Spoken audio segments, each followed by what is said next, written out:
It is Graham here, living the dream in February 2023 on our last day Lazing in Lanzarote. As you can all see from the introduction card, this is a trip report, and it's a trip report on board Jet2 in the opposite direction to the last one, and that's from here in Lanzarote back to Glasgow. But as you all know, Jet2 are primarily a holiday airline, and therefore when you book a package with them of both accommodation, hotel and flights, you get a transfer from the airport to the hotel and back again. And that's why I'm standing outside the lobby of our hotel, because our trip back to Glasgow with Jet2 starts here. So come and join Fiona and I as we head northbound from here in Lanzarote back to Glasgow on board Jet2.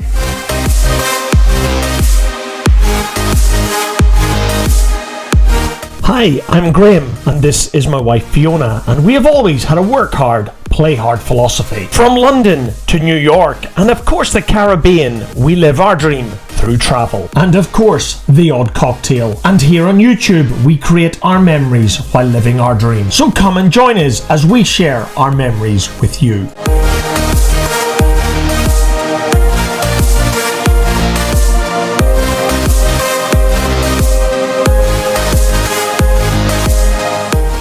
As with most things in life, all good things come to an end. And with today being Thursday and day 5 of our Lazing and Lanzarote adventure, it was time for Fiona and I to pack up and leave our room. We're currently bound for reception, where we'd planned to check out before the arrival of our private transfer service from the hotel direct to Lanzarote Airport. I must say here that Jet2 are fantastic communicators. They kept us completely up to date by email and text, informing us that the private transfer bus would pick us up between 12:40 and 12:50. We had to check out of a room by 12 noon, so Fiona and I pitched up here at reception around 12:15, and it was here we got our deposit back in cash for the safe key and the pool towels. That complete, we then headed for a comfy settee to sit down and wait for our transfer bus to arrive. Jet2 were again absolutely fantastic, because in their text messages and emails that they sent me, they provided contact numbers in the event the transfer bus didn't arrive. However, today our private transfer coach arrived about 10 minutes early, ready to take Fiona and I on the 10-minute journey to Lanzarote Airport.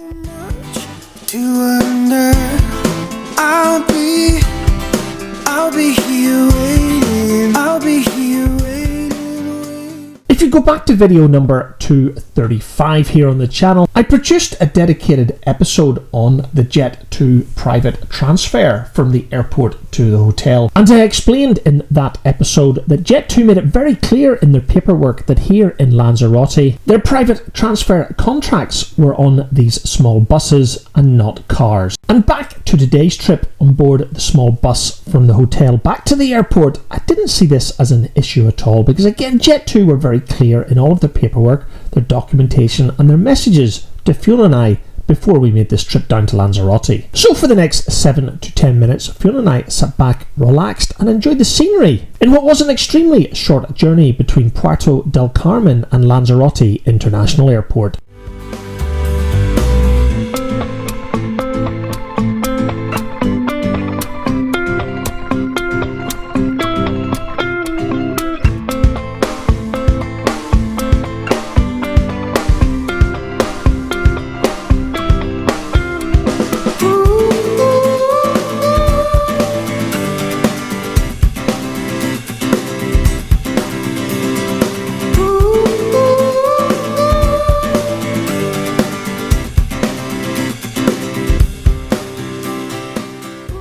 It certainly seemed like we'd been skirting the airport perimeter fence for most of our journey between the hotel and of course the airport. And the bottom line is, Puerto del Carmen as a resort is right next to this airport, so the journey times between the resort and the hotel are very short. And the bus dropped us off right outside level 2 departure, leaving Fiona and I with a short walk into the terminal in search of the Jet2 check-in desks. And what has become a real common theme of this Jet2 package holiday down to Lanzarote, there was plenty of Jet2 staff available to point us in the right direction. And I know, guys, I shouldn't sound surprised, but Jet2 just simply blew me away on this trip with the amount of staff, and more importantly enthusiastic staff, on hand to support their customers, which just seems to be such a rare thing in the travel industry these days. Anyway, back to arrival here in the terminal, panic started to set in when I saw these queues for check-in. They looked absolutely horrendous, and I reckoned it was going to take us over an hour there to make the check-in desk from the back of the line, but then Fiona told me this was the check-in for TUI, not Jet2. I do think it is important to point out that TUI operate services from all across Europe, not just United Kingdom,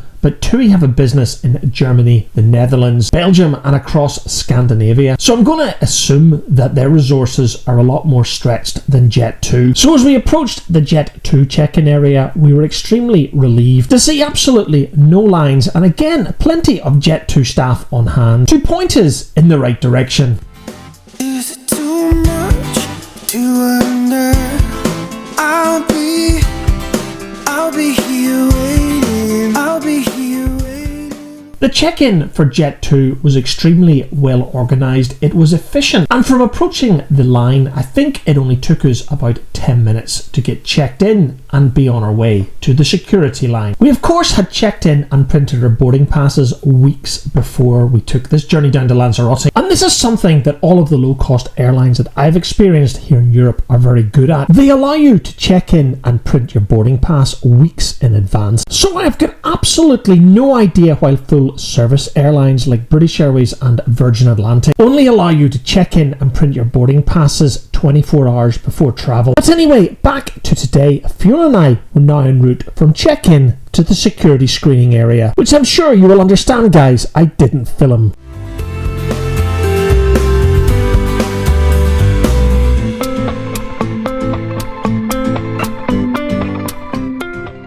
And just like in every airport in Europe that I seem to travel through these days, you're forced to walk through duty-free between the security line and departures. But I guess that's how airports make money these days.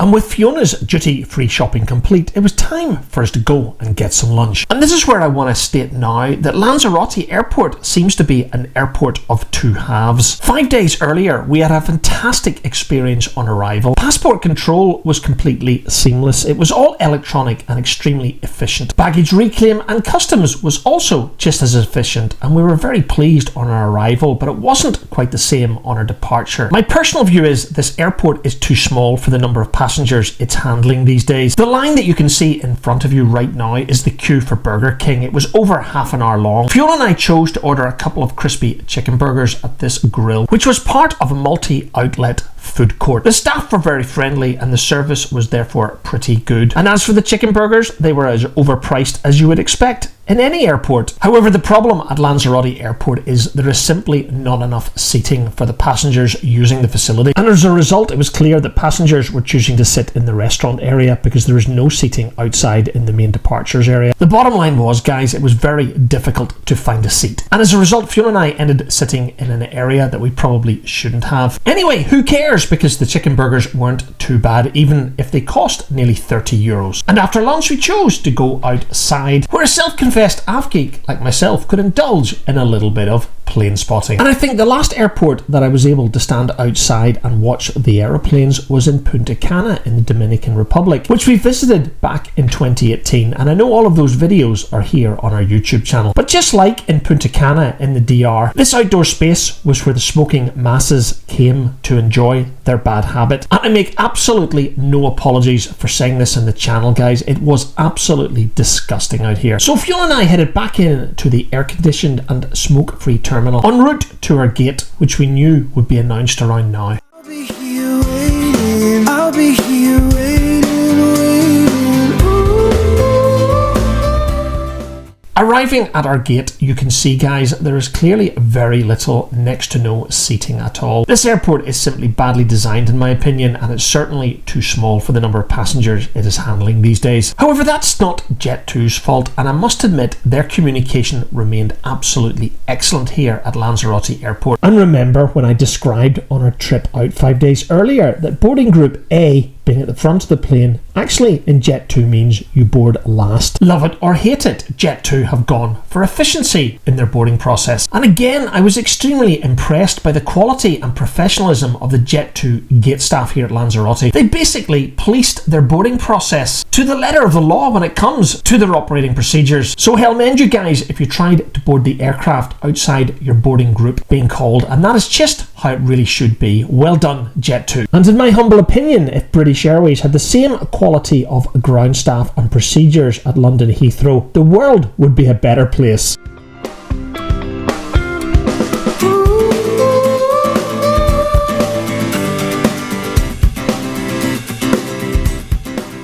And Fiona and I had booked and paid for exactly the same 2 seats that we had on the journey out to Lanzarote. And they were seats 3E and 3F.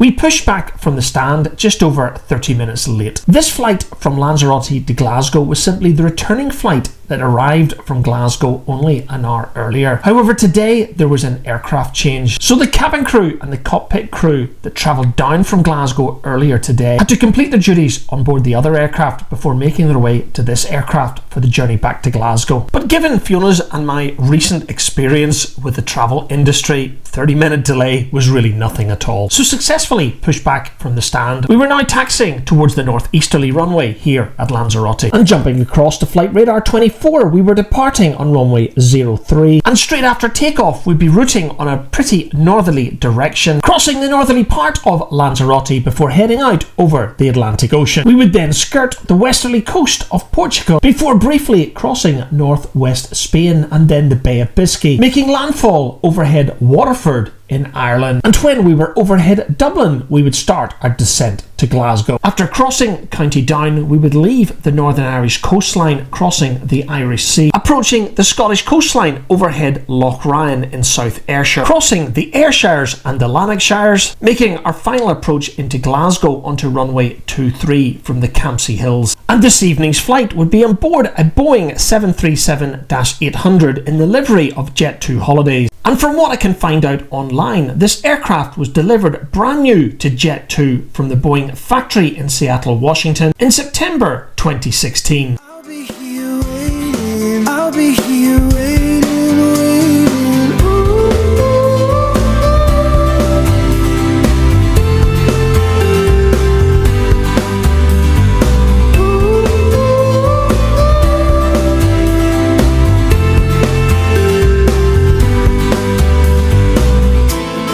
Tell me that you're ready to go. Tell me that you're ready to go.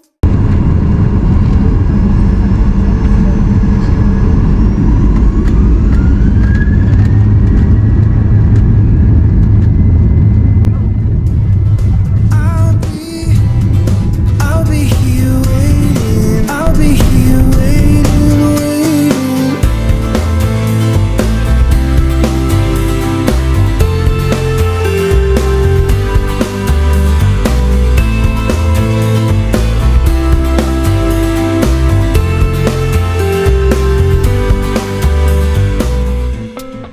As we ascended into the clouds, the northern coastline of Lanzarote passed beneath us. Back in seats 3E and F, Fiona and I sat back, relaxed, and tried to enjoy the 4.5-hour flight north to Glasgow. And with Jet2 being a low-cost airline, we purchased tea and coffee. We also enjoyed the chocolate that we didn't eat on the way down to Lanzarote, while I finally finished the second series of Slow Horses on Apple TV+. Because our flight departed Lanzarote at around 3:45 in the afternoon, and with us still being in February and therefore the winter, Thursday afternoon became Thursday night. I switched back to the iPhone to record the landing sequence in Glasgow because the GoPro simply doesn't handle low light very well at all. So we finally broke through the clouds somewhere between Bearsden and Drumchapel as we made our final approach into the southwesterly runway at Glasgow Airport.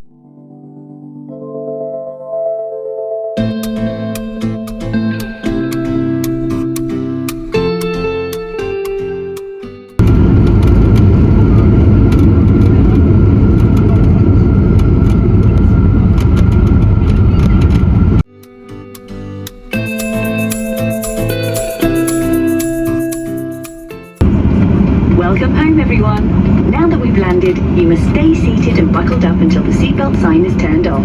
Just to let you know, you're not allowed to smoke or vape on the way to the terminal or in the terminal itself.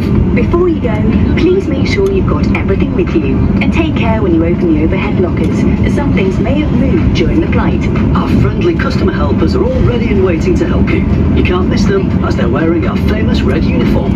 One last thing, to say thank you for holidaying with us, we'll be giving you one of our amazing brain check vouchers. This gives you a whopping £60 off your next break with Jet2 Holidays or Jet2 Villas. To claim your £60 off, book online at jet2holidays.com, on our app, through our friendly call centre, or visit your local independent travel agent. From everyone at Jet2.com and Jet2 Holidays, we can't wait to see you again soon, and we hope you've all had a lovely holiday.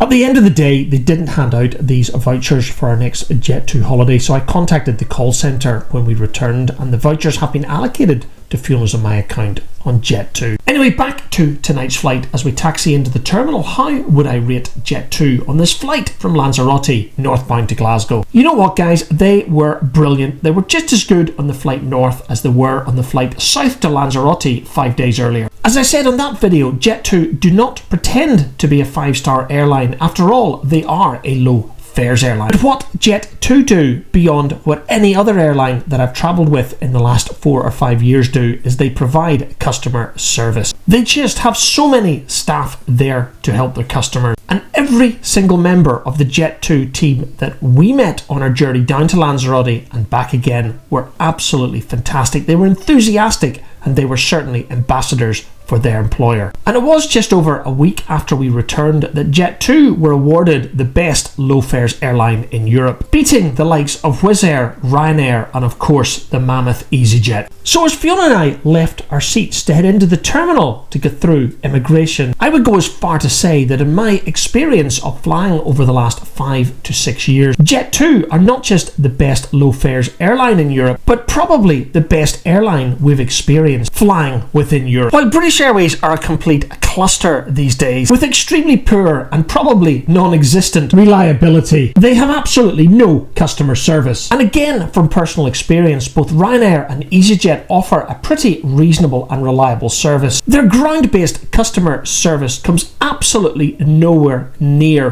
where Jet2 are today. You know, guys, having staff is just part of the problem that lets so many of the other airlines down, but having great staff is what defines Jet2 as the number one low fares airline here in Europe. So as we enter the baggage hall here at Glasgow, I do want to make it clear that I don't work for Jet2. I've got absolutely no affiliation with Jet2, and they're certainly not paying me for this trip report. And on the week that I edited this episode, I had completed an online web form requesting the discount voucher in the event that Fiona and I decided to use Jet2 again this year. So I really shouldn't have been so surprised when a lovely lady from Aberdeen called me from the Jet2 call centre less than 24 hours after I submitted the web form request, apologising profusely for Fiona and I not receiving the discount voucher and issuing electronic vouchers by email less than 5 minutes later. Anyway, guys, that is just great customer service. There's more than can be said for the weather here in Glasgow Airport as we board the bus to the long stay car park. So that's it for another series here on the channel. This is Lazing and Lanzarote in February 2023 coming to an end. And as you can hopefully appreciate from this trip report and the previous trip report that I made on our journey down to Lanzarote, Fiona and I cannot recommend Jet2 enough, and I'm pretty confident we will probably be using them again this summer for, let's just say, potentially a more luxurious trip back down to the Canary Islands. Lazing in Lanzarote over a night. It is. Done. What's up next? Well, for me, Australia. But you're not going to take the cameras with you or do anything, so that's no use. Well, I ain't doing the editing because I've not been there to do it. So Nothing on the cards at the moment. nothing. Fiona's going to Australia, but since she's not going to do her own editing, she's not going to be doing any recording. So maybe could be Lazing and Lanzarote 2.0, maybe. But that's for another day. That's this one. Tenerife, Cyprus, Mexico. We don't know. All of that to come. Stay tuned. Stay tuned.